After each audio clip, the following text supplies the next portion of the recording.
बेबाक मुनसिफ में आप सभी का इस्तकबाल है। मैं हूं खुर्शीद रब्बानी। लोकसभा इंतखाबात के तीसरे फेज के बाद अब काली चमड़ी, मुस्लिम पर्सनल लॉ, यूसीसी और अडानी अंबानी का जिक्र भी आ ही गया। कांग्रेस लीडर सैम पित्रोदा के ईस्ट वेस्ट और साउथ वाले बयान पर पीएम नरेंद्र मोदी ने गुस्से का इजहार करते हुए कांग्रेस और राहुल गांधी को आड़े हाथों लिया।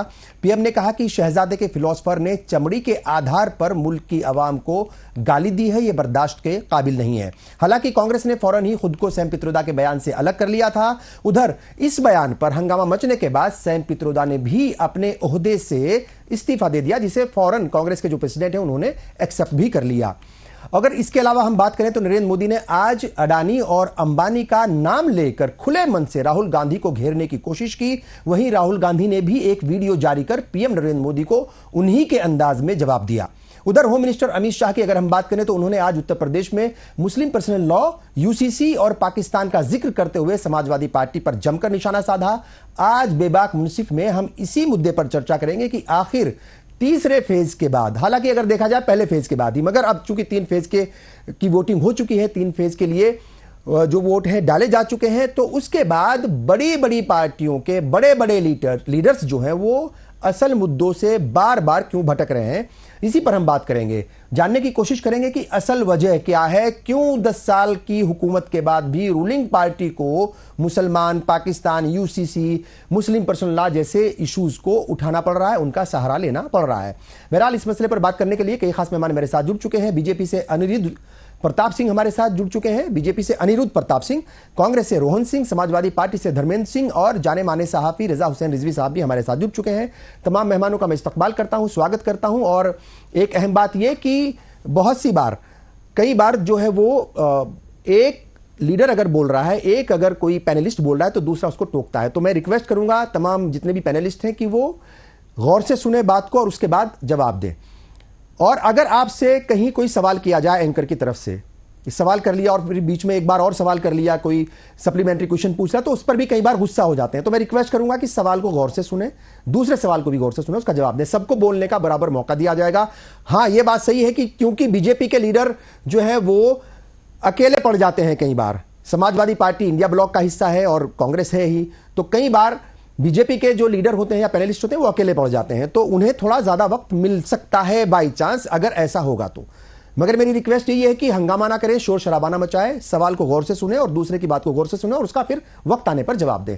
तमाम मेहमानों का मैं एक बार फिर इस्तकबाल करता हूं। और रजा हुसैन रिजवी साहब, देखिए बात अगर 2014 की करें हम, तो उस वक्त गुस्सा था, जो उस वक्त की मौजूदा हुकूमत थी, यूपीए की जो गवर्नमेंट थी, गुस्सा था आवाम में, और जो करप्शन हुआ था, जो हालात थे, महिलाओं के खिलाफ बहुत सारे जो है मतलब अत्याचार हो रहे थे, नौजवानों के पास रोजगार नहीं था, ये 2014 की बात है। तो एक नया नारा दिया गया, बहुत हुई महंगाई की मार अब की बार मोदी सरकार, और फिर ये हर एक मसले को इस तरीके से बना करके पेश किया गया, चाहे वो किसानों की बात हो, नौजवानों की बात हो, महिलाओं की बात हो, हर एक इशू को उन्होंने छूने की कोशिश की थी, हर एक मुद्दे पर बात की गई थी।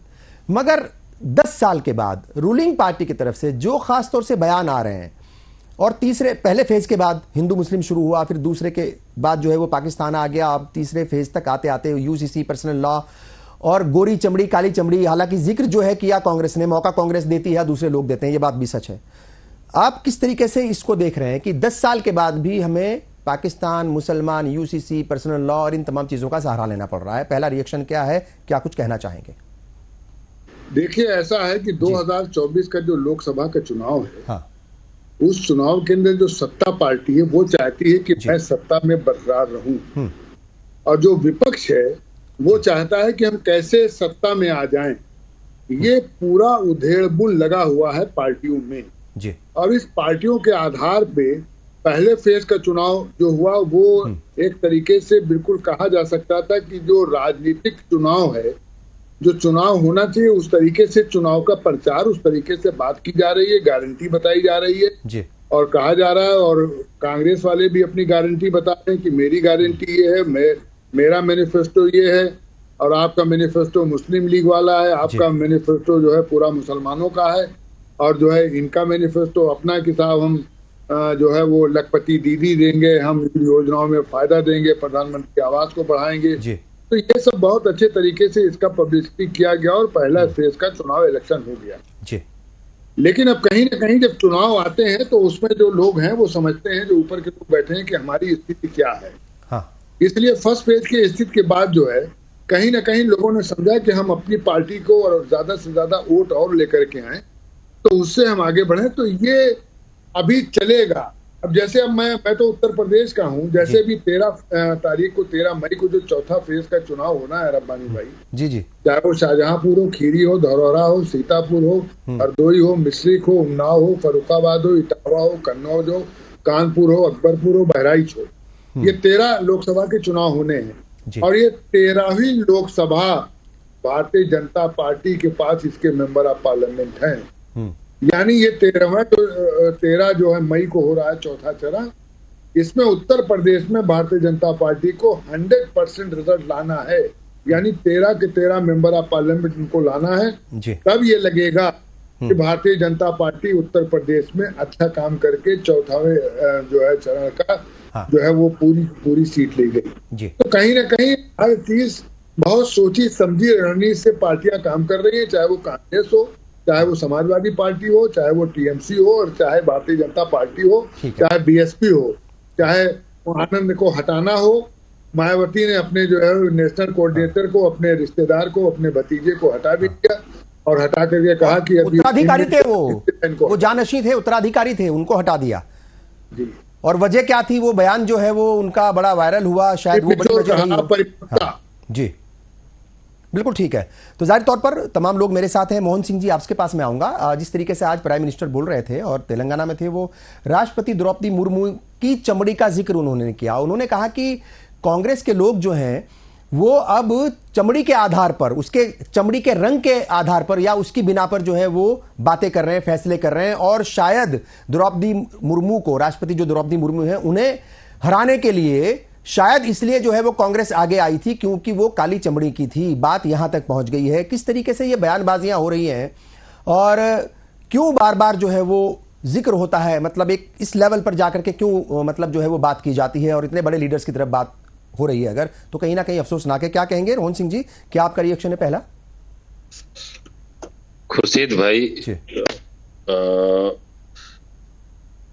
भारतीय राजनीति में नरेंद्र मोदी का उदय का अभूतपूर्व घटना है, और उसी तरह से भारतीय पॉलिटिक्स का जो डिस्कोर्स है, जो हम लोग को बात करना, सार्वजनिक जो बातचीत का हिस्सा हुआ करता था, नेता जो बोला करते थे, वो भी बदल गया। पहले समय में जब नेता खड़े होते थे तो लोग मतलब उनका एक एक शब्द की कीमत होती थी।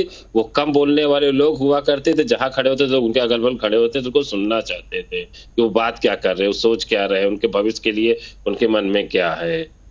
आज का वक्त कैसा है कि कोई कुछ भी बोल देता है। हम लोग आज भी सार्वजनिक जीवन में प्रयास करते हैं कि जब हम कुछ बोलें उसके पीछे हमारे पास तर्क हो, तथ्य हो, ताकि हमें शर्मिंदा ना होना पड़े, क्योंकि हमने वो शर्म अपने अंदर बचा के रखी है। अभी हमारी तहजीब की, हमारी परवरिश का हिस्सा है। लेकिन अभी हो क्या रहा है कि पॉलिटिक्स का जो डिस्कोर्स है वो अलग ही दिशा में आ गया। गलत बयानी, झूठ बयानी मेन स्ट्रीम हो गई, और इस पे सवाल उठाने का अकेले कांग्रेस या विपक्ष कितना लड़ेगा? भारतीय जनता पार्टी तो पहाड़ सरीखी है। हम सब लोगों को डेविड और गोलियत की लड़ाई है। ये तो हम सब, ये चुनाव भी जनता ही लड़ रही है, राजनीतिक दल तो लड़ नहीं रहे हैं। उसी तरह से इस बात को अगर कोई उनसे गलत बयानी थी, इस पे सवाल उठाना मीडिया को चाहिए था, लेकिन मीडिया कई बार इस चीज जिम्मेदारी को निभाता नहीं है। कहां भारतीय राष्ट्रीय कांग्रेस ने कह दिया कि काले रंग वालों के साथ हम ऐसा कर रहे, उनके साथ भेदभाव करेंगे? कहां भारतीय राष्ट्रीय कांग्रेस ने कह दिया भेदभाव की बात तो नहीं की, पर देखिए सुनिए ना, वो ये नहीं कह रहे कि भेदभाव किया कि नहीं किया। बात ये नहीं है, बात ये है कि वो बोला क्या है। वो उन्होंने जो बयान दिया है, आप उस बयान को, ठीक है वो उनको अंग्रेजी जो है वो ज्यादा समझ में आती है, हिंदी कम समझ में आती है, मगर जब उनकी स्पीचेस का अंग्रेजी में दिए गए उनके बयानों का जब हिंदी तर्जुमा करते हैं या हिंदी में जो है उसको ट्रांसलेट किया जाता है, तो फिर वो बात का बतंगड़ बन जाता है और पूरे का पूरा मीनिंग ही बदल जाता है। तो ऐसे लीडर्स को क्यों वक्त से पहले खामोश नहीं किया जाता? हाँ खुर्शीद भाई, हम लोग मतलब गंभीर बहस कर रहे हैं, इसलिए हम आपको सामने बात कहना चाह रहे, नहीं तो ये तर्क पे मैं फंसता ही ना। सही बात है, गलती हम पॉलिटिकली देखेंगे। साहब पित्रोदा जी ने लगातार दूसरी बार नुकसान पहुंचा दिया, हम लोगों के लिए मुश्किल हो गई। आज उन्होंने इस्तीफा भी दे दिया, उन्होंने अपनी मर्जी से दिया। उनको किसी वो जज्बाती आदमी है, परिवार के हिस्सा रहे, भारत के इस विकास की कहानी के बहुत बड़े उनका भाग रहा है उनका, वो उनकी आदमी में कमी नहीं है, उनकी हिंदी और अंग्रेजी का मामला है। और भारत की राजनीति बड़ी ब्रूचुअल है, भारत की क्या पूरी दुनिया की राजनीति ब्रूचुअल होती है। लेकिन अब उन्होंने हिंदी बोला, अंग्रेजी बोला, इसका तर्क नहीं, लेकिन हम जो बात कह रहे थे कि मीडिया की जिम्मेदारी बनती थी कि वो पूछती कि हाँ कहाँ सैम पित्रोदा जी ने काला कहा, गोरा कहा। आप मेरी बात सुनिए ना, पता नहीं आप क्यों, मुझे नहीं पता आपके उनके बयान का बचाव क्यों कर रहे हैं, जबकि जयराम रमेश ने वीडियो जारी करके साफ तौर पर कहा कि हम उनके बयान से, सुन लीजिए भाई, सुन लीजिए, सैम पित्रोदा के बयान में अगर जैसा आप कह रहे हैं ना कि कुछ भी नहीं, अगर ऐसा ही होता ना तो शायद जयराम रमेश को वीडियो जारी करके बयान जारी नहीं करना पड़ता। उन्होंने साफ तौर पर कहा कि हम उनके बयान से किसी भी तरीके से सहमत नहीं हैं। इसका मतलब कुछ तो गलत बोला उन्होंने। आप सारी बात मीडिया के ऊपर जो है वो मतलब डाल दोगे, वैसा ठीक नहीं है ना। जयराम रमेश जी हमारी पार्टी के ऑफिशियल आवाज है, वो जो बोलते हैं वही हम सारे लोग। तो फिर आप क्यों अलग जा रहे हो? फिर आप क्यों मीडिया के भाई, फिर आप क्यों मीडिया के सर पे ठिकरा फोड़ रहे हो? नहीं बोलेंगे भाई साहब।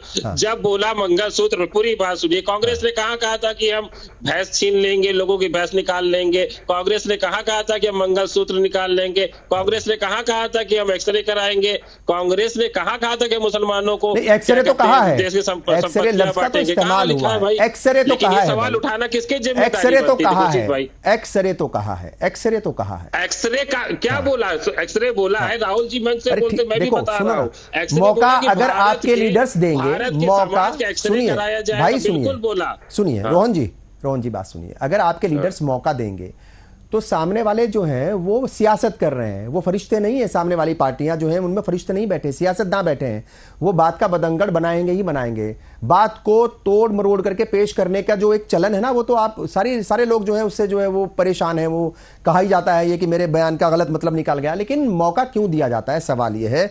और धर्मेंद्र सिंह जी भी हमारे साथ हैं समाजवादी पार्टी से। क्या कहेंगे साहब, ये जो बयानबाजियां हो रही हैं और आज तो बहुत सारी बातें हुई हैं। अगर प्राइम मिनिस्टर का अगर हम जिक्र करें तो वो गोरे काले की बात जो है उन्होंने की है, और सैम पित्रोदा ने एक तरीके से मौका दिया था। हालांकि फिर वो कांग्रेस ने, मैंने पहले ही बताया कि कांग्रेस ने अपने आप को उस बयान से अलग कर लिया, और सैम पित्रोदा ने भी शाम होते होते कुछ एक आध घंटे पहले ही जो है अपने ओहदे से इस्तीफा भी दे दिया। कुल मिलाकर के ये बहक क्यों जाते हैं? मैं तमाम पॉलिटिकल पार्टियों के लीडर्स की बात कर रहा हूं। तीसरे फेज के चुनाव हो चुके हैं, आधी से ज्यादा सीटों पर वोट हो चुके हैं, डाले जा चुके हैं। 284 सीटों का एक तरीके से जो है वो किस्मत जो है वो बक्से में बंद हो गई या ईवीएम में बंद हो गई, मगर वो बयान जो है वो उल्टे सीधे आ ही रहे हैं, ये रुकने का नाम नहीं ले रहे हैं। क्या कहेंगे खुशी जी? ये जो पर्व है बड़ा पवित्र पर्व है लोकतंत्र का जी, और हम देश की सरकार बनाने के लिए निर्वाचन में सहभागी हैं।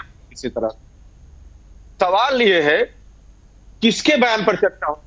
चर्चा होनी चाहिए मोदी जी के बयान पर, चर्चा होनी चाहिए देश के गृह मंत्री के बयान पर, चर्चा होनी चाहिए विपक्ष के बड़े नेता राहुल जी के बयान पर, चर्चा होनी चाहिए आदरणीय अखिलेश यादव जी के बयान पर। लेकिन चर्चा कब हो रही है? चर्चा ऐसे लोग हो रही है कि जो किसी महत्वपूर्ण जगह जिम्मेदारी पर नहीं है, न किसी प्रचार में आ रहे हैं। अगर चर्चा सैम पित्रोदा के बयान पर होनी चाहिए तो इसके पहले प्रवेश वर्मा ने कहा, इसके पहले अनुराग ठाकुर ने कहा था गोली मारो का नारा दिया, किस तरह से संसद के अंदर विरोधी के लिए वर्ग विशेष पे बोला, किस तरह इनके मंत्री ने बिहार में कहा कि वो भाजपा को तो नहीं पाकिस्तान चले जाओ। ये डिरेल करने वाली बात है। महत्वपूर्ण बात ये है कि किस तरह से प्रधानमंत्री जी जब पहले फेज का चुनाव में आए थे, पहले चरण के, तो वो विकास की बात करते थे। दूसरा चरण शुरू होने से पहले जब उनको रिपोर्ट मिली तो वो तुरंत विकास से घुसपैठिए पे आ गए। दूसरे चरण खत्म होने के बाद पाकिस्तान, मंगलसूत्र और इस तरह की बातों पर आ गए, और तीसरे चरण का आते आते देखिए अडानी और अंबानी पर आ गई। तो जो घबराहट का आलम है, जो उन्होंने, क्योंकि 10 सालों का कोई हिसाब देने की स्थिति नहीं है, जो पहले चुनाव में, दूसरे चुनाव में और विभिन्न चुनाव में 14 के बाद से जिन महत्वपूर्ण मुद्दों को लेकर के वो चुनाव लड़े थे, उस पर उनके पास कोई जवाब नहीं। उन्होंने कहा हम तीसरी अर्थव्यवस्था बनाएंगे, किसान नौजवान देश के आम आदमी के जेब में पैसा नहीं है, आर्थिक रूप से कमजोर बना दिया। उन्होंने कहा बेरोजगारों को नौकरी देंगे 2 करोड़ प्रति साल, 20 करोड़ नौकरियों का कोई हिसाब नहीं है, ना उनको रोजगार मिला है जो पढ़े लिखे नौजवान है। उन्होंने कहा था आधी आबादी को इंपावर्ड करेंगे। उन्होंने जो है पीडीए की महिलाओं के लिए कोई आरक्षण या कोई व्यवस्था नहीं किया। किस तरह से कठुआ में, हाथरस में और मणिपुर में हमारी बहनों के साथ, आधी आबादी के साथ हुआ, उस पर मोदी जी की जबान बंद है। जिस तरह से उन्होंने कहा था भ्रष्टाचार, हमारी बात हो जा रहे थे बस 30 सेकंड जी जी, किस तरह से उन्होंने कहा था भ्रष्टाचार को खत्म करेंगे, सारे भ्रष्टाचारियों को जेल भेजेंगे। ठीक, उन्होंने क्या किया, उन भ्रष्टाचारियों को काम लिया जिनको या तो भारतीय जनता पार्टी में शामिल करा लेना था, सारे भ्रष्टाचारियों को भाजपा की वॉशिंग मशीन में धुल के भारतीय जनता पार्टी में शामिल करा लिया। काला धन विदेश से वापस लाने वाले थे, सारे इनके मित्र पैसा लेकर के भारत का हजारों करोड़ रुपया विदेश भाग गए, कोई कार्रवाई नहीं हुई। इस तरह से भ्रष्टाचार खत्म करने की बात का नारा दे करके इलेक्टोरल बॉन्ड में खुर्शीद भाई ऐसी कंपनियों से उन्होंने पैसा लिया जिनके सारे सिंपल 7 बार, 1 बार नहीं, 2 बार नहीं, 3 बार नहीं, 4 बार नहीं, 7 बार सिंपल फेल रहे और उन्होंने भारतीय जनता पार्टी खाते में पैसा डाला और उनको उन्होंने इजाजत दे दी कि लोगों की जिंदगी इस्तेमाल करो। ठीक है, ठीक है। सवाल यह है महंगाई जैसे महत्वपूर्ण मुद्दे पर नारा आपने खुद ही पढ़ा, अभी क्या नारा दे के आए थे? क्या महंगाई कम हुई? क्या डीजल पेट्रोल गैस के दाम कम हुए? 3 गुना तक दाम बढ़ गए। खाने वाली खाद्य सामग्री को, चाहे सब्जी से लेकर तेल तक हो, चाहे एफएमसीजी में बेवरेज सेक्टर का हो, सारी चीजें महंगी हो गई और उसके सापेक्ष लोगों की इनकम घट गई। तो इस देश को कहां ले जाना चाहते हैं आप? 3 महत्वपूर्ण सूचकांक, अनिरुद्ध जी से जवाब लेंगे अब, अनिरुद्ध जी से जवाब ले लेते हैं। हाँ ठीक है, जी जी। अनिरुद्ध प्रताप सिंह जी जवाब दीजिए। बहुत सारी बातें हैं, बहुत सारे सवालात हैं और सवाल ये बड़ा अहम है कि प्राइम मिनिस्टर को आज जिस लेवल पर जाकर के बात करनी पड़ी, हालांकि वो हम देख रहे हैं कि कई सारे बयान ऐसे दे चुके हैं जो शायद उस ओहदे पर रहते हुए किसी लीडर को नहीं देने चाहिए। आज वो कह रहे हैं कि जो द्रौपदी मुर्मू है उनको कांग्रेस ने इसलिए हरा दिया चूंकि वो काली चमड़ी की थी, मतलब बात चमड़ी तक पहुंच गई है। कहां से बात शुरू हुई थी और कहां पहुंच गई है, क्या कहेंगे इन बयानों को लेकर के? कुछ अटपटा लगता है बीजेपी का लीडर होने के नाते आपको? नहीं, बिल्कुल अटपटा नहीं लगता है। प्रधानमंत्री जी जो बोले बिल्कुल सही बोले। कांग्रेस हमेशा डिस्क्रिमिनेशन की राजनीति करती है, हमेशा ऊंच नीच, जाति, धर्म, रंग, इन सब की राजनीति करती रही है। तो उनके माइंड सेट में वो बैठा है कि जो काले रंग का होगा वो यहाँ का ही नहीं है। सैम पिट्रोडा कौन है? सैम पिट्रोडा जो है राजीव गांधी के तो बड़े अच्छे परम मित्र रहे हैं। कोई ऐसा तो नहीं है कि सैम पिट्रोडा कहीं पॉकेट में से निकले हुए, ये तो उनके मेन एडवाइजर थे, सारी चीजें थे। राहुल जी का भी अमेरिका की सारी यात्राएं वही फंड्स करते थे। तो जाहिर सी बात है इनके दिमाग में ये चीजें क्या करते, शाम को बोलेंगे, सुबह आएंगे जी ऐसा नहीं वैसा नहीं, ये नहीं, इस पार्टी का कोई लेना। मानसिकता वही है इनकी। मानसिकता में क्या है? राजशाही। इन लोगों को प्रॉब्लम ये नहीं देश की जनता के लिए है। ये जितने इंडी गठबंधन के लोग हैं, ये लोग केवल अपने परिवार, अपने कुनबे के लिए लड़ाई कर रहे हैं। ये ऐसा नहीं लड़ाई कर रहे हैं कि इनको डेवलपमेंट के, इंक्लूसिव ग्रोथ की, इनकी सबकी बात करनी है। इनको केवल अपनी फैमिली, अपने परिवार को बचाना है, अपने परिवार की बेरोजगारी को दूर करना है, अपने परिवार के अच्छे दिन लेके आने हैं। सारी लड़ाई इनकी है। अभी समाजवादी पार्टी के हमारे मित्र बहुत बढ़िया बोल रहे थे कि ये हुआ, वो हुआ, ऐसा हुआ, वैसा। अरे साहब, कभी आप झांक के देखिए, आप यही करते करते 2012 से उत्तर प्रदेश में एक भी चुनाव आप जीत नहीं पाए हैं। एक भी चुनाव आप जीत नहीं पाए हैं। आप सिर्फ यही झूठ। आप जिस दिन कंस्ट्रक्टिव पॉलिटिक्स पे आएंगे, कंस्ट्रक्टिव मुद्दों को उठाएंगे, भाई प्रधानमंत्री जी को बोलना पड़ेगा। राष्ट्रपति जी कोई छोटी चीज है क्या? कभी आप उनको राष्ट्रपति बोल देते हैं, कभी आप उनके काले रंग का मजाक उड़ाते हैं। इसका मतलब आपके माइंड में क्या भरा हुआ है? आपके दिमाग में आप किसी गांव, गरीब, महिला, किसान, किसी का विकास नहीं आप देख सकते हैं। कोई काला रंग का होगा, कोई उसका, उससे आप करेंगे। आप कृष्ण के वंशजों को आप कुछ ना कुछ बोल दें, कृष्ण जी का रंग काला था, बहुत से भगवान ऐसे रहे हैं जिनका रंग काला रहा है। इसका मतलब आप कुछ भी बोलते चले जाएंगे, कुछ भी सुनते चले जाएंगे और उसके बाद कोई जवाब उस पर ना दे। अगर इनको रिप्लाई दे दूंगा बड़ा बुरा लग जाता है। और कभी ये इनकी उठा के देखिए, इनकी पूरी देखिए, इंक्लूसिव ग्रोथ की बात नहीं करेंगे, डेवलपमेंट की बात नहीं करेंगे। और कांग्रेस का तो करप्शन के साथ ही था भाई। जितने चाहे नेहरू जी की सरकार से लेके आज तक देखिए, सारे घोटाले घोटाले घोटाले घोटाले नजर आ रहे हैं। एक ये 2019 में राफेल को लेके किया, वो सारा विषय ग्राउंडेड हो गया, वो उठ ही नहीं पाया इनका जी। भाई मोदी जी सरकार मुख्यमंत्री रहे, तब उनकी सरकार उठा के देखिए, उन्होंने एक अच्छा डेवलपमेंट मॉडल वहां स्टैब्लिश किया और एक भी करप्शन का कोई चार्ज नहीं लग पाया, ना ये प्रूफ कर पाए। उसके बाद में आते हैं, क्या कहते हैं, जब यहाँ पे 10 साल सरकारें चलती हैं तो आपके अंदर खुद में हौसला नहीं, खुद में दम नहीं, खुद की नीयत साफ नहीं है, खुद का आपका नेतृत्व क्लियर नहीं है। आप लोगों के ऊपर केवल भरमाते हैं और एक भी चुनाव आप जीत नहीं पा रही। यही तो मुद्दे लेके गए थे 2019 में, यही मुद्दे लेके गए 2014 में कांग्रेस लेके गई, यही मुद्दे समाजवादी पार्टी 2012 से वहां कर रही, लेकिन कहीं रिटेन नहीं कर पा रहे हैं ये लोग। मुद्दे इनके नहीं अलग हुए, मुद्दे इनके वही है। इनका केवल एक एजेंडा है, अपने परिवार का किस तरीके से भला किया जाए। अखिलेश जी कैसे रिटेन हो सके, राहुल जी कैसे रिटेन हो सके, तेजस्वी जी कैसे रिटेन हो सके, इनको अपने परिवार को रिटेन कराना है, एकमात्र एजेंडा है। इनको 140 करोड़ जनसंख्या से, जनता से कोई मतलब नहीं है। ठीक है, जाहिर तौर पर बहुत सारी बातें हैं और जो बातें आपने कही, आपने जवाब दिए पहले तो समाजवादी पार्टी और कांग्रेस के लीडर्स के, जो भी वो कह रहे थे, मगर आपकी भी बहुत सारी बातें जिनके जवाब जो है वो उन दोनों लीडर्स को देने हैं। और रजा हुसैन रिजवी साहब भी हमारे साथ बने हुए हैं। वक्त हो गया एक छोटे से ब्रेक का, छोटा सा ब्रेक लेंगे और ब्रेक के बाद ये जो बहुत सारे बयान है, देखिए अभी तो बात जो है काली चमड़ी की हुई है। आज प्राइम मिनिस्टर ने रैली में, सार्वजनिक रैली में, मतलब एक रैली से खिताब करते हुए उन्होंने अंबानी और अडानी का जिक्र करते हुए राहुल गांधी को भी घेरने की कोशिश की। उधर उत्तर प्रदेश में भी कई सारे बयान आए और होम मिनिस्टर कह रहे थे कि यूसीसी लाएंगे और शरिया लॉ या फिर पर्सनल लॉ जो है मुस्लिम, उसको हम खत्म कर देंगे, वैसा नहीं होगा। और भी बहुत सारी बातें, पाकिस्तान का भी जिक्र किया और पाकिस्तान का जिक्र करते हुए समाजवादी पार्टी को घेरने की कोशिश की। बहरहाल क्यों ये सब हो रहा है, क्यों इस तरह की बयानबाजी लगातार हो रही है, इस पर यह चर्चा लगातार जारी है।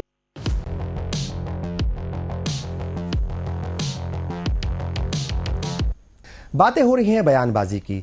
2014 में जो असल मुद्दों की बात हुई थी और जो आम लोगों से जुड़े हुए मुद्दों की बात हुई थी, किसानों की, महिलाओं की और नौजवानों की, बेरोजगारी की, महंगाई की, तमाम बातें हुई थी। मगर अब 10 साल के बाद ये कहां पहुंच गए हम, कहां जो है वो, मतलब इस तरह की बयानबाजी की जरूरत क्या पड़ गई पाकिस्तान की, मुसलमान और तमाम इस तरह की जो चीजें हो रही हैं। और आज जो है, चूंकि अडानी अंबानी को लेकर के राहुल गांधी लगातार पिछले कई बरसों से प्राइम मिनिस्टर को लगातार टारगेट पर रखे हुए हैं, पार्लियामेंट के अंदर भी और पार्लियामेंट के बाहर भी अडानी अंबानी को लेकर के हमेशा वो हमला बोलते हैं, जबानी हमला बोलते हैं प्राइम मिनिस्टर के ऊपर। मगर पहली बार ऐसा हुआ कि आज जो है प्राइम मिनिस्टर तेलंगाना में थे और एक रैली से खिताब करते हुए उन्होंने कहा कि आजकल शहजादा खामोश क्यों है अडानी अंबानी पर, क्या टेम्पो में भर करके पैसा पहुंच गया है।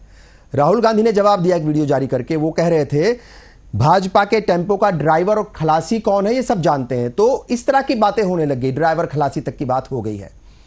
जाहिर तौर पर रजा हुसैन रिजवी साहब एक सीनियर जर्नलिस्ट हैं, किस तरीके से इन बयानों को आप देख रहे हैं। प्राइम मिनिस्टर को पहली बार जो है वो अडानी अंबानी का नाम लेना पड़ा और राहुल गांधी ने कहा कि अब तक तो प्राइम मिनिस्टर चार दीवारी के अंदर बैठ करके उनके लिए, उनके डेवलपमेंट के लिए प्लानिंग करते थे, मगर आज मजबूरी में, खौफ में, डर की वजह से उन्हें उनका नाम लेना पड़ा। और यह भी कहा राहुल गांधी ने कि क्या ये जो आपने टेम्पो का नाम लिया है कि टेम्पो में भरकर पैसे भेजे गए, तो क्या ये आप अपना पर्सनल एक्सपीरियंस बता रहे हैं कि आपके पास टेम्पो में भरकर के पैसा भेजा जाता है। उन्होंने चैलेंज भी किया प्राइम मिनिस्टर को कि मैं आपको चैलेंज करता हूं कि ईडी और सीबीआई को आप तुरंत जांच सौंप दीजिए, फौरन जांच के लिए जो है कह दीजिए, ताकि वो सच्चाई का पता लगा सकें। क्या कहेंगे? देखिए, ऐसा है कि प्रधानमंत्री ने आज बहुत साफ साफ कहा कि भाई 5 साल से लगातार राहुल जी हर जगह जो है, राहुल ये कह रहे थे कि सब 5 लोगों को बहुत बढ़ाया गया, 5 लोगों को बहुत बढ़ाया गया। उसके बाद ये कहते कहते फिर उसके बाद अडानी अंबानी, अडानी अंबानी, अडानी अंबानी के बारे में उन्होंने 2 लोगों के बारे में पूरे 5 साल से लगातार, और 2 साल से तो पूरा इन्होंने अडानी अंबानी, अडानी अंबानी। लेकिन जब से चुनाव की दौर शुरू हुआ है, कहीं भी उन्होंने अडानी अंबानी नहीं कहा। तो ऐसा है कि तेलंगाना में वो स्पीच दे रहे थे और तेलंगाना में ये बात उन्होंने कही, और तेलंगाना में बात उन्होंने इसलिए कही कि वहां के जो तेलंगाना के चीफ मिनिस्टर है रेड्डी, उनसे और अडानी से 22,400 करोड़ रुपए की एक जो है एमयू साइन हुई जी। तो जाहिर सी बात है कि एक डेवलपमेंट के लिए या वहां विकास के लिए या किसी काम के लिए एमयू डील हुई है। तो अगर एमयू डील हुई है तो एमयू डील हुई है तो उसमें वहां डेवलपमेंट का काम होगा। इससे पहले एक एमयू डील हुई थी राजस्थान में भी, जब चीफ मिनिस्टर वहां पर जो है वो कांग्रेस के चीफ मिनिस्टर थे गहलोत साहब जी। एक अडानी से डील हुई थी छत्तीसगढ़ में, जहां भूपेश बघेल जो है चीफ मिनिस्टर थे जी। तो देखिए, अडानी और अंबानी बिजनेसमैन हैं, उनको पूरे देश में बिजनेस करना है और दुनिया के बाहर भी जो है यूएई वगैरह में भी उनके बड़े बड़े ठेके हैं, बड़े बड़े बिजनेस हैं। हाँ। तो जाहिर सी बात है वो बिजनेसमैन है, उनके लिए कोई राजनीतिक व्यक्ति माने नहीं रखता है। सही। उन बिजनेसमैन के लिए सीधा सीधा उनका व्यवसाय ही माने रखता है। मैं आज आपको बता दूं कि बिजनेसमैन बहुत बड़े फास्ट, बहुत तेज होते हैं और बिजनेसमैन हमसे ज्यादा सूंघने में बहुत तेज होते हैं।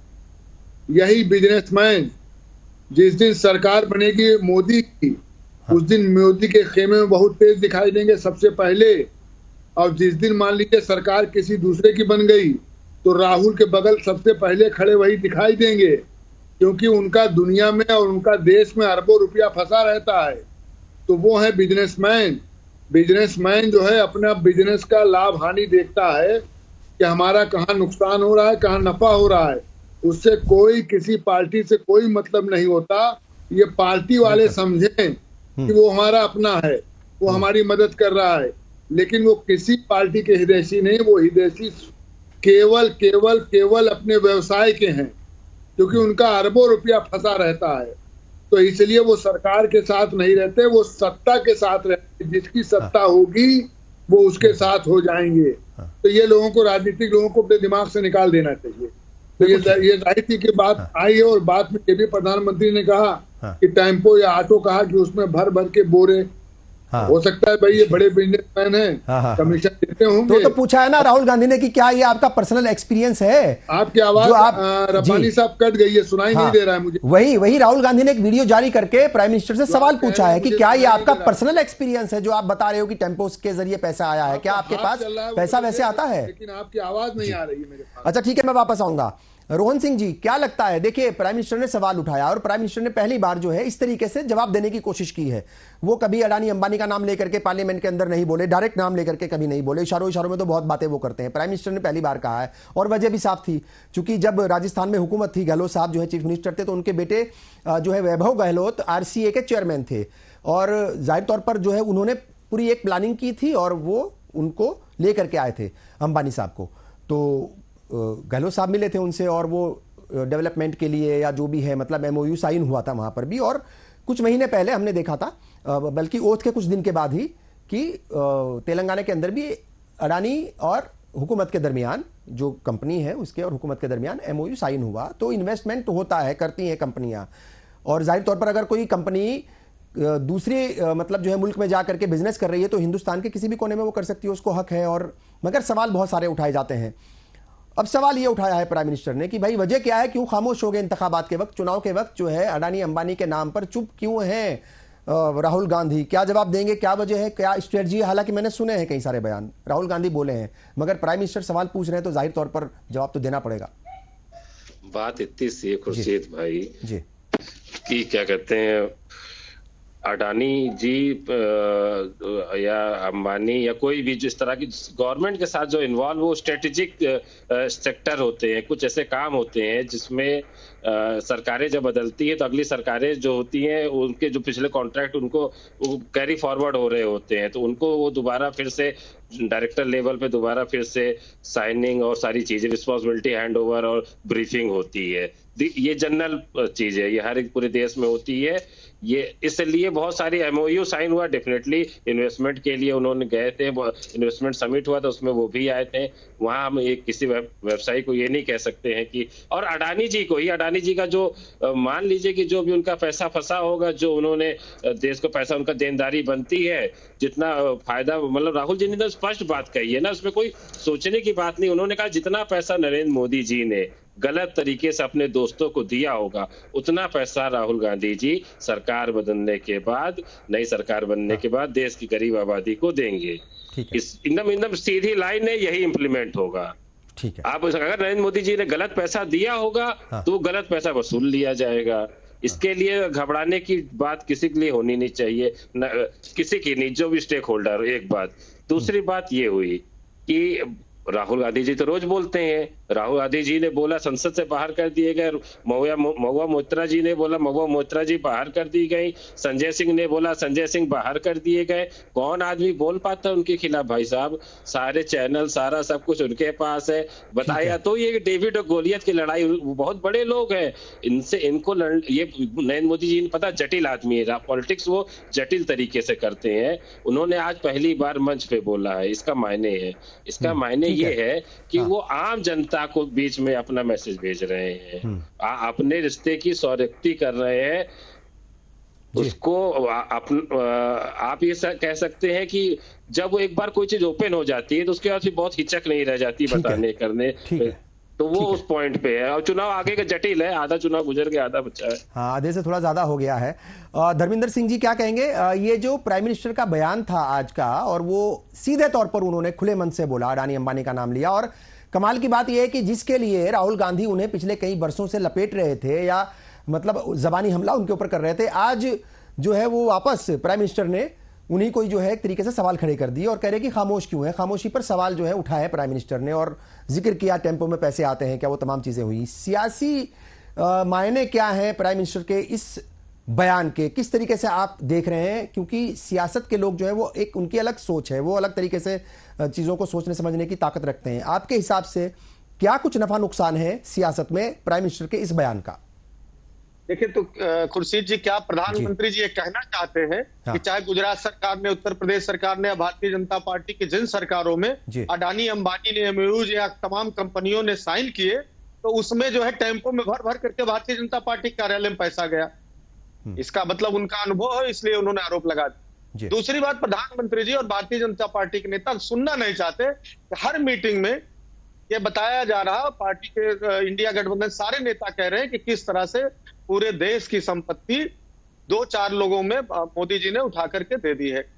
किस तरह से अडानी को फायदा पहुंचाने के लिए प्रेस कॉन्फ्रेंस में हुई, शिकायत हुई देश राष्ट्र के राष्ट्रपति से लेकर के तमाम संस्थाओं को दिया गया कि सुप्रीम कोर्ट ने जो कोल ब्लॉक्स निरस्त कर दिए थे जी, उसमें जो राजस्थान सरकार में जिसमें 26% हिस्सेदारी थी, चाहे छत्तीसगढ़ में थी, उनको अडानी को प्रधानमंत्री जी ने दे दिया था सीधे।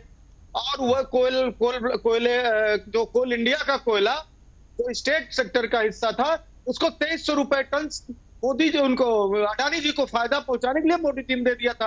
आज तक उस पर जवाब नहीं आया। भारतीय जनता पार्टी के साथी यहाँ बैठे हुए हैं, मैंने कुछ सवाल जन सरोकार के उठाए थे और मैंने अपने पास से नहीं उठाया था, एक जनता के एक सामान्य नागरिक तरह उठाया था, क्योंकि प्रधानमंत्री जी 2014 मंच पर आते थे, बातें उठाते थे।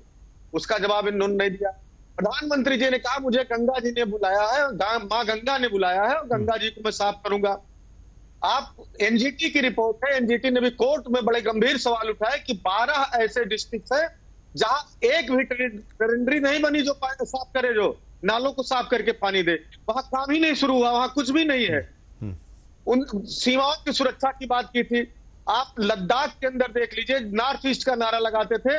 लद्दाख के अंदर सोनम वांगचुक जी जो इनके बहुत बड़े प्रशंसक हुआ करते थे, एक सामाजिक कार्यकर्ता है, कितने दिनों से जो है आंसर पर बैठे, आपको भी मालूम होगा। और उन्होंने गंभीर आरोप लगाए हैं कि किस तरह से चाइना वहां पर सीमाओं को आक्रमण कर रहा है और उसकी डेमोग्राफी चेंज कर रहा है। इनके सांसद, हम नहीं कह रहे, सुब्रमण्यम स्वामी ने लिखा पढ़ी में आरोप लगाया कि 4000 वर्ग मील जमीन चाइना ने कब्जा कर ली। वहां एक वार मेमोरियल था, आपने भी देखा होगा किस तरह चाइना ने तोड़ दिया। इस पर इन्होंने कोई जवाब नहीं दिया। जवाब ले लेते हैं उनसे। सवाल ये है, जरूर पूछिए, सवाल ये है कि जनता जन सरोकार, चाहे नौजवानों की बात हो चाहे किसानों की बात है, इन्होंने अपने मैनिफेस्टो में दिन तारीख तक लिखा था कि 2022 तक किसानों की आय दोगुनी कर देंगे। किसानों की आय दोगुनी करने के बाद जाने दीजिए, किसान आज भी जो है वो आंदोलन करने पर मजबूर है, सड़कों पर उतरने को मजबूर है। ठीक है, बहुत सारे सवाल हैं अनिरुद्ध जी। की गारंटी के लिए कोई गलत नहीं, इन्होंने उद्योगपतियों का कर्जा माफ कर दिया, किसानों के कर्ज बात नहीं करते हैं। ठीक है, इन्होंने उत्तर प्रदेश के अंदर कहा था किसानों की बिजली मुफ्त देंगे। आज तक क्या हुआ? एक भी यूनिट बिजली किसानों को दी हो तो बताएं। ठीक है, जवाब दीजिए अनिरुद्ध जी। बहुत सारे सवाल हैं, जवाब देने के लिए इकलौते आप ही हैं। जवाब दीजिए, और जवाब ये भी देना पड़ेगा क्योंकि बड़ा अहम सवाल किया है धर्मेंद्र जी ने। वो कह रहे हैं कि जिन जिन भी सूबों के अंदर, जिन जिन भी राज्यों के अंदर एमओयू साइन हुए होंगे या जो प्रोजेक्ट चल रहे हैं अडानी अंबानी के, क्या बीजेपी के दफ्तर में वो पैसा टेम्पो से भेजते थे? क्योंकि प्राइम मिनिस्टर ने खुद जो है वो एक एमओयू साइन हुआ है अगर तेलंगाना हुकूमत के साथ अडानी की कंपनी का, तो ये सीधा इल्जाम लगा दिया राहुल गांधी पर कि चुप क्यों है, क्या टेम्पो में भर करके पैसा आ गया है। तो वो सवाल कर रहे हैं समाजवादी पार्टी के लीडर की, क्या ये बीजेपी का पर्सनल एक्सपीरियंस है, क्या ऐसा होता है वहां पर? मैं खैर जी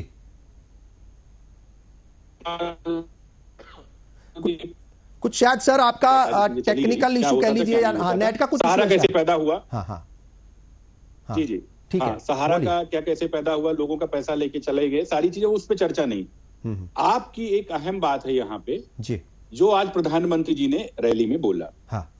बात ये नहीं है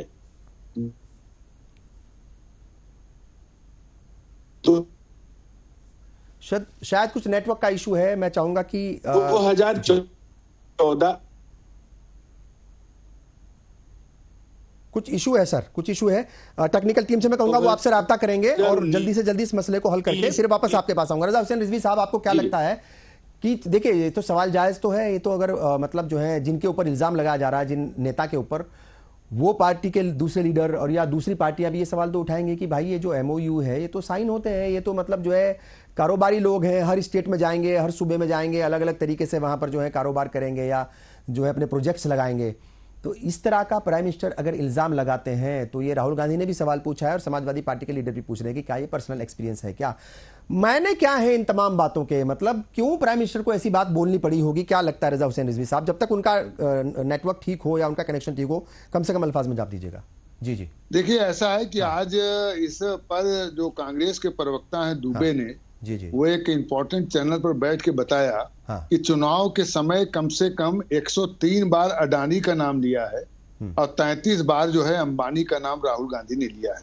ये उन्होंने सफाई दी। प्रधानमंत्री ने ऐसा कहा कि भाई चुनाव घोषणा होने के बाद क्या बात है कि जो है वो अडानी और अंबानी का नाम है, अडानी अंबानी बराबर कहते रहे, क्यों नहीं नाम लिया?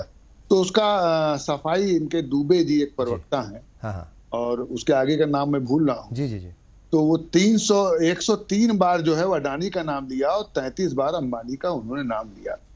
अब देखिए, वहां जो प्रधानमंत्री ने कहा, उसका प्रधानमंत्री का कहने का जो साफ ये था कि तेलंगाना के जो चीफ मिनिस्टर मिस्टर रेड्डी हैं, उन्होंने अडानी से MOU साइन किया। उसकी फोटो भी हर जगह आई है कि चीफ मिनिस्टर खड़े हुए बगल में और MOU खोला जा रहा है, उसमें गौतम अडानी साहब भी बगल में खड़े हुए हैं। तो जाहिर सी बात है 22,400 करोड़ रुपए का वो एक प्रोजेक्ट है, बड़ा प्रोजेक्ट है, वो हुआ है। तो अब उस प्रोजेक्ट में क्या मतलब बीच में कुछ जो है वो टेम्पो में या बोरे में पहुंचा इसलिए वो चुप हो गए, या क्या सच्चाई है, ये तो भाई जांच का विषय, हम इसको नहीं कह सकते। जी आपके पास इसके लिए रब्बानी साहब हम नहीं कह सकते कि क्या है क्या नहीं है। लेकिन अगर ये डील होने के बाद, MOU होने के बाद और बोरे में अगर जा रहा है पैसा, तो इसके मतलब कोई ना कोई कमीशन होगा। लेकिन मैं इसको कह नहीं सकता। नहीं, वो सवाल तो अपोजिशन पार्टियां यही तो कर रही हैं कि क्या ये पर्सनल एक्सपीरियंस है उनका कि वहां पर भी ऐसे ही पैसा आता है क्या जो वो इल्जाम लगा रहे हैं? बात ये है। अनिरुद्ध जी का शायद नेटवर्क ठीक हो गया। अनिरुद्ध जी। जी मैं वही बोल रहा हूँ कि बीच में राजस्थान सरकार के साथ में या छत्तीसगढ़ सरकार के साथ में, पश्चिम बंगाल के साथ में, ये इंडस्ट्रियलिस्ट है, इनका सबका होता रहता है। अंबानी और अडानी को बनाने वाले भी कांग्रेस थे, खैर उस पर चर्चा नहीं है। मेन बात ये है कि 5 साल से पार्लियामेंट को ये चलने नहीं दे रहे थे सिर्फ अडानी और अंबानी के नाम पे। कहीं भी कुछ होता था अंबानी और अडानी का नाम।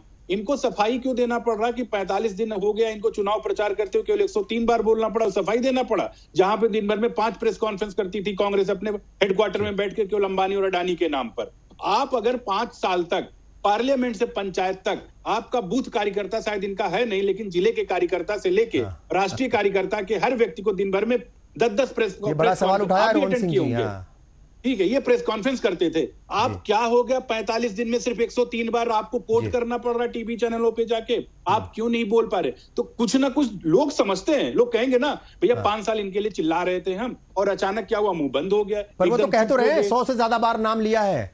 वही तो है कि जो दिन भर में 10 प्रेस कॉन्फ्रेंस करते हैं, एक प्रेस कॉन्फ्रेंस में आप काउंट कर लीजिए इलेक्शन के वक्त। साहब आप तो हमसे ज्यादा इंटेलेक्ट हैं। अनिरुद्ध जी, ईमानदारी से आप भी जवाब दीजिएगा। देखिए, ईमानदारी से समझिएगा, क्या मतलब सिर्फ अडानी और अंबानी ही मुद्दे हैं? आम लोगों से जुड़े मुद्दे नहीं है? महंगाई नहीं है, रोजगार नहीं है, नौजवान नहीं है, खवातीन नहीं है, महिलाएं नहीं है, किसान नहीं है, कौन नहीं है? क्या अग्निवीर नहीं है? हर मुद्दे हैं, बहुत सारे मुद्दे हैं। प्रधानमंत्री जी का शुरू से लेके स्पीच देख लीजिए, किसी भी व्यक्ति का स्पीच देखिए, कंस्ट्रक्टिव मुद्दों की, इंक्लूसिव ग्रोथ की बात हो रही थी। ये प्रॉपर्टी को हड़पने की किसने बात की? सैम पेट्रोडा कांग्रेस ने किया कि भैया हम आएंगे तो इस्तीफा दे दिया, छीन लेंगे, तो चले गए वो इस्तीफा दे करके। हम ये आएंगे तो आपको क्या कहते हैं, रिजर्वेशन ओबीसी का खत्म कर देंगे, इनसे छीन के लेके दे देंगे। तो ये शुरुआत किसने किया? इन्होंने किया ना। तो हमें बताना पड़ेगा कि भैया इनके जो ख्यालात हैं, इनके जो जज्बात हैं, बड़े खतरनाक हैं। ये आएंगे तो आपकी जमीन ले लेंगे, ये आएंगे आपका गाय भैंस ले लेंगे, आपकी प्रॉपर्टी ले लेंगे, आपका मंगलसूत्र छीन लेंगे। क्या मिर्च मसाला लगा करके बताने की कोशिश की जा रही है? चूंकि कांग्रेस बार बार ये कह रही है कि उनके मैनिफेस्टो में कहीं कोई ऐसी बात नहीं है, ना वो इस बात का समर्थन करते हैं कि इससे छीन करके उसको दे देंगे। और जो पार्टी प्रेसिडेंट हैं, हाँ सर सुन लीजिए, जो कांग्रेस के पार्टी के प्रेसिडेंट हैं मल्लिकार्जुन खड़गे साहब, वो बार बार प्राइम मिनिस्टर को खत लिख करके टाइम मांग रहे हैं कि मैं अपनी पार्टी का मैनिफेस्टो लेकर के आपके सामने आना चाहता हूं, word to word line to line बात करना चाहता हूं, समझना चाहता हूं और समझाना चाहता हूं। आप बता दीजिए कहां लिखा है। क्योंकि देखिए सवाल तब उठते हैं कि जब प्राइम मिनिस्टर जैसे उतने बड़े कद के लीडर, और देश के प्राइम मिनिस्टर है, कोई लीडर भी अगर उनको माना जाए, मतलब पार्टी के बड़े लीडर हैं मगर वो देश के प्राइम मिनिस्टर भी हैं, और उन्हें आचार्य प्रमोद कृष्णम का, जो कांग्रेस के लीडर रहे हैं कुछ दिन पहले तक, उनके भाषणों, उनके बयानों का सहारा लेकर के अपनी बात कहनी पड़ रही है राम मंदिर के लिए। तो देखिए प्राइम मिनिस्टर हैं, वो कोई छोटे मोटे लीडर नहीं है, देश के चुने हुए प्राइम मिनिस्टर हैं, 10 साल से प्राइम मिनिस्टर हैं। आचार्य प्रमोद कृष्णम या सैम पित्रोदा ने कुछ बोल दिया, उनके बयानों से जो है वो मतलब निकाल करके अगर कोई बात रखेंगे तो फिर सवाल उठेंगे ना साहब। जी आचार्य प्रमोद कृष्णन, हम कह रहे हैं 140 करोड़ देश की वो भी हिस्सा हैं, तो जाहिर सी बात प्रधानमंत्री सबके हैं, सबकी बातों को सुना जाता है और सबकी बातों गौर करके उनको लिया जाता है रेफरेंस में। मैं कह रहा हूं कि इतना ज्यादा अगर उनको दर्द है कांग्रेस। जी जी, लगता कुछ फिर टेक्निकल कुछ इशू है सर, आप ये मत कहिएगा कि आपको बोलने नहीं दिया जा रहा है। एक छोटा सा ब्रेक ले रहे हैं जब तक शायद उनका जो इशू है कनेक्शन का वो भी सॉल्व हो जाए, और जब ब्रेक के बाद लौटेंगे तो ये जो आज मतलब प्राइम मिनिस्टर ने तो बहुत सारी बातें कही हैं, मगर होम मिनिस्टर ने उत्तर प्रदेश में पाकिस्तान का नाम लेकर के और मुस्लिम पर्सनल लॉ का नाम लेकर के, यूसीसी का नाम लेकर के, उनका जिक्र करके समाजवादी पार्टी को घेरने की कोशिश की है।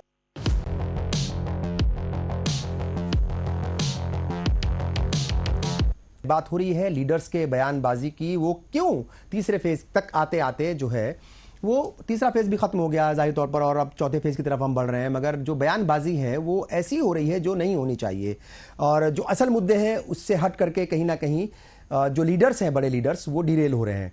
बहुत सारी बातें हो रही थी, और बात जो है वो चमड़ी की भी हुई थी, बात पैसे की भी हुई थी, बात अडानी और अंबानी की भी हुई थी। अब बात करेंगे उत्तर प्रदेश में जिस तरीके से आज होम मिनिस्टर ने पाकिस्तान का जिक्र किया और कहा कि समाजवादी पार्टी के जो लीडर्स हैं, जो वर्कर्स हैं, वो पाकिस्तान जिंदाबाद के नारे लगाते हैं, और उन्होंने कहा कि यूसीसी लाएंगे, अगर तीसरी बार प्राइम मिनिस्टर बनते हैं मोदी साहब तो यूसीसी लाया जाएगा और मुस्लिम पर्सनल लॉ को खत्म कर दिया जाएगा। टारगेट पर मुसलमान भी थे, समाजवादी पार्टी भी थी, चूंकि समाजवादी पार्टी उत्तर प्रदेश में एक बड़ी स्टेक होल्डर है सियासी तौर पर और सेकंड लार्जेस्ट पार्टी है इस वक्त, तो जाहिर तौर पर उसे टारगेट पर लेना भी बहुत जरूरी है, और एक सियासी पार्टी होने के नाते वो कर रहे हैं, मतलब जो एक जिम्मेदार होने के नाते होम मिनिस्टर ने वो सब किया है।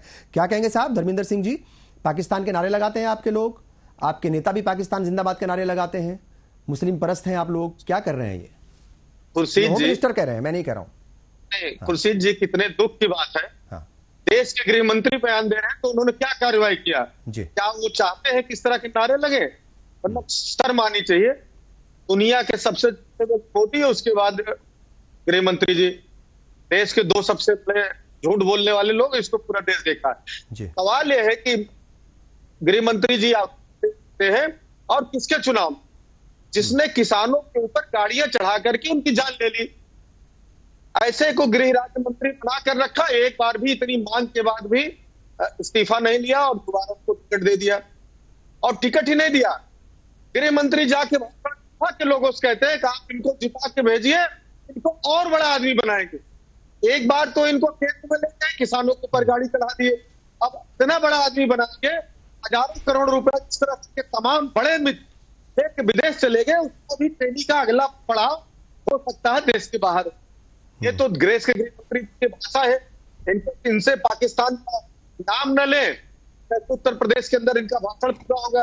अब अगर गृह मंत्री जी या प्रधानमंत्री जी दोनों लोग आते और 10 साल के अपने कामों का हिसाब देते, मैंने पहले भी आपसे कहा कि हमने ये काम किया है और हमारा ये मैनिफेस्टो है, विपक्षी गठबंधन के, इंडिया गठबंधन के, समाजवादी पार्टी के, कांग्रेस पार्टी के घोषणा पत्र को पढ़ने, उसका एक्सरे करने के बजाय भारतीय जनता पार्टी अपने घोषणा पत्र को पढ़ती और ये बताते कि हमने 10 साल में काम किया है, हमने गंगा को साफ कर दिया, हमने 100 स्मार्ट सिटी तैयार कर दिया, हमने बुलेट ट्रेन तैयार कर दी, उसमें आप लोग सवारी करिए, हमने 20 करोड़ रोजगार देने की बात दे दिया, 15 लाख खाते देने की बात की थी, पूरा कर दिया, और जब दोबारा आऊंगा तो मैं पूरा करूंगा।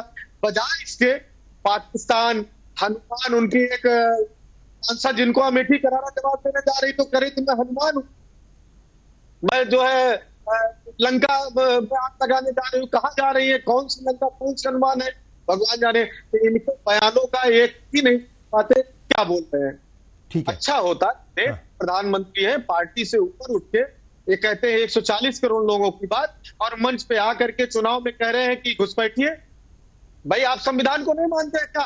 आप क्या इस देश के मुसलमानों को भारत का नागरिक नहीं मानते हैं? तो भारत के बाबा साहब के संविधान ने उनको नागरिकता दी है, मत का अधिकार दिया है। जैसे हिंदू वैसे मुसलमान, वैसे सिख, वैसे ईसाई, सारे लोग बराबर है नहीं बराबर है, इसको आप मानते ही नहीं मानते। तो आप कैसे जो है एक जात या एक वर्ग विशेष के ऊपर, एक धर्म विशेष के ऊपर टिप्पणी, वो भी संवैधानिक पक्ष रहते हुए कर सकते हैं?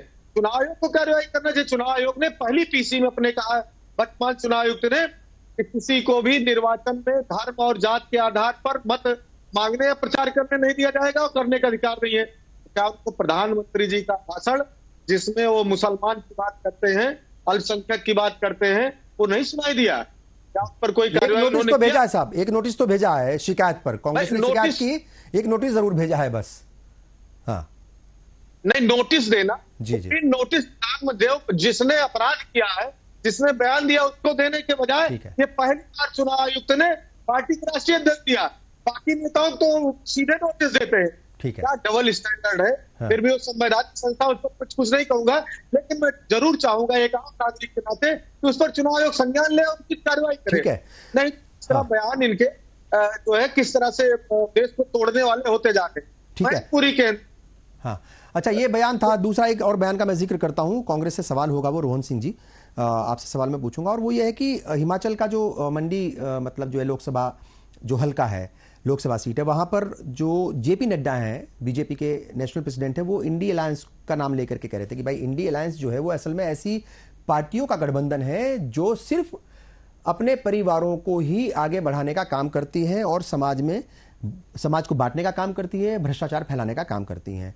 तो बात जो है वो सिर्फ ऐसा नहीं है कि सिर्फ मुसलमानों का नाम लेकर के ही वो आप लोगों को टारगेट किया जा रहा है, बात ये भी हो रही है कि परिवारवाद पर भी बार बार वो आपको घेरने की कोशिश हो रही है। क्या वाकई परिवारवादी हैं आप सब लोग?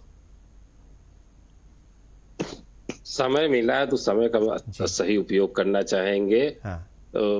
परिवारवादी है कि नहीं है ये हम सब बेहतर जानते, सारे लोग के सामने है। अनुराग ठाकुर परिवारवाद के चमकते सितारे हिमाचल से चमकते हैं, जैसा दूसरे चमकते सितारे हैं। अभी नाम गिनाना शुरू किया जाए तो कम से कम 2500 नाम गिनाए जाएंगे, बात उसकी नहीं है। और मैं परिवारवाद की जो वर्तमान जो बहस है, छिछली बहस है, नरेंद्र मोदी जी ने बहस उसको ला दिया, जैसे सारी बहस को छिछला बना देते इस तरह उसको भी बना दिए, नहीं तो उसमें बात हो सकती थी एक बात। लेकिन दूसरी बात इसको करते हैं कि जेपी नड्डा जी ने बोला हिमाचल में, उसी हिमाचल में जहां पर ये अभी कुछ दिन पहले मतलब चुनाव हार के आए, और जब इनके कार्यकर्ता ने प्रधानमंत्री जी के फोन का वीडियो रिकॉर्ड करके वायरल कर दिया, तो वो पहला मौका था, मेरी बात समझिएगा खुर्शीद भाई, वो पहला मौका था जब किसी ने अवज्ञा करी, और अवज्ञा करने के बाद उसका सार्वजनिक प्रदर्शन किया, वीडियो बना के उसको शेयर भी कर दिया। पॉलिटिक्स है ये, जब आदमी का कंट्रोल होता है, राजनीति है मतलब बहुत ब्रुचुअल है, अगर कंट्रोल है तो कंट्रोल है, नहीं है तो नहीं है। आदमी जब अवज्ञा करना शुरू करता है, छोटे लेवल से शुरुआत होती है, तो वो बहुत उनके छोटे विधायक लेवल के कार्यकर्ता विधायक टिकट मांग रहे थे, और राम कृपाल जी नाम था उनका, मगर वो ठीक है, वो पुरानी बात होगी। आज तो उन्होंने ये भी कहा है कि कांग्रेस जो है वो फूट डालो और राज करो करने वाली पार्टी है, अपीजमेंट की पॉलिटिक्स ज्यादा करती है, वो ये भी कह रहे थे आज। सुनिए ना, आप सवाल बड़ा पूछते, जवाब सुनने के लिए आपके अंदर सब्र नहीं रहता है। अरे भाई मैं आपसे ही सवाल, मेरी बात सुन लो, बहुत क्लियर जी, बहुत क्लियर बात सुन लीजिए। अरे हम बिल्कुल बताइए, क्लियर बात सुन लीजिए पहले मेरी। आप बैठे मेरी डिबेट में या ना बैठे, मैं सवाल पूछूंगा और 10 बार पूछूंगा, और सवाल मैंने आपसे ही पूछा है, बहुत क्लियर है ये बात। तो पूछा है ना मैंने, मैं तो उन्हीं की बात कर रहा हूँ। अरे भाई मैं उन्हीं की बात कर रहा हूँ, उन्होंने एक और इल्जाम लगाया, वो सवाल मैंने आपसे पूछा है। क्या इतना परेशान होते हो आप बगैर बात के? हमें मालूम है कितनी चाहिए तरीके से आप सवाल पूछ रहे हो, डिबेट मॉडरेट कर रहे हो। अब आज के बाद बैठना मत मेरी डिबेट में, आप चले जाइए, फौरन बंद कर दीजिए, हटा दीजिए इनको, हटा दीजिए इनको, हटा दीजिए इनको, हटा दीजिए, फौरन हटाइए इनको। तमीज नहीं है बात करने की। सवाल पूछते हैं, सवाल का जवाब देते नहीं है, कोई सप्लीमेंट्री सवाल पूछते हैं तो और भड़काने की कोशिश करते हैं। जवाब देना आता नहीं है, सवाल सुनने की हिम्मत नहीं है, और सवाल भी मैं आपसे ही पूछ रहा हूं और आपके मतलब का ही सवाल पूछ रहा हूं, मगर बात समझ में नहीं आ रही है। रजा हुसैन रिजवी साहब, आपके पास मैं आऊंगा। देखिए, ये बात जो है बहुत सारी हो रही है और वो इल्जाम लग रहे हैं।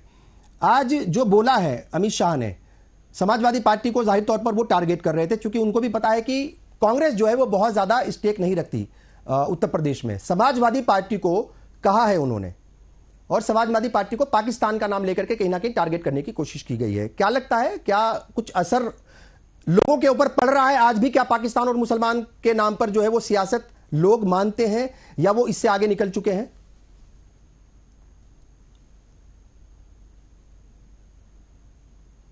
रजा हुसैन रिजवी साहब जी, अब आपकी आवाज आई है, अब बताइए क्या। हाँ, मेरा सवाल आपसे यह है कि जिस तरीके से अमित शाह ने आज समाजवादी पार्टी को पाकिस्तान के नाम पर, मुसलमानों के नाम पर और पर्सनल लॉ के नाम पर घेरने की कोशिश की है। जाहिर तौर पर कांग्रेस को उन्होंने नहीं घेरा, क्योंकि वो जानते हैं कि उत्तर प्रदेश में कांग्रेस की कोई बहुत ज्यादा मतलब वैल्यू नहीं है सियासी तौर पर।